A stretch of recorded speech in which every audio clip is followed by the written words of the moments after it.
Okay, let's talk about CMHC ngayon. Ano ito? Para saan ito? At kailangan ba talaga ito? Okay, ganito yan.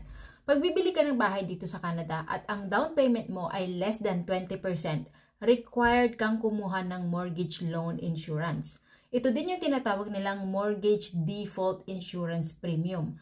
At kinukuha ito mula sa isa sa mga 3 insurers dito sa Canada. Isa dyan ang CMHC. Sino itong mga 3 insurance na ito? CMHC, Sagen, at Canada Guarantee.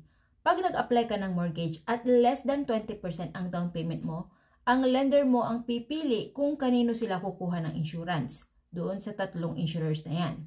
Bakit kailangan nito? Kasi kung less than 20% ang down payment mo, mas mataas ang risk para sa lenders. Ibig sabihin, kung hindi ka makabayad ng mortgage mo, sila ang lugi.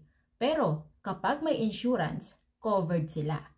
Kaya kahit maliit ang down payment mo, pwede ka pa rin makabili ng bahay dahil may protection ang mga lenders. Dahil nga, nagbayad ka ng insurance. Okay? At dahil insured ang lender, mas mababa ang interest rate. Kasi nga, less risk for them.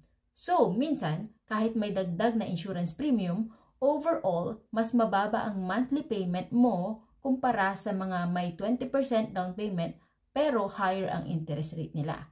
Now, kung 20% or more ang down payment mo, hindi mo na kailangang kumuha ng mortgage insurance premium.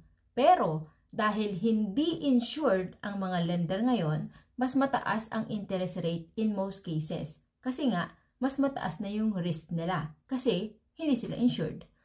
At ang CMHC, hindi lang yan insurer.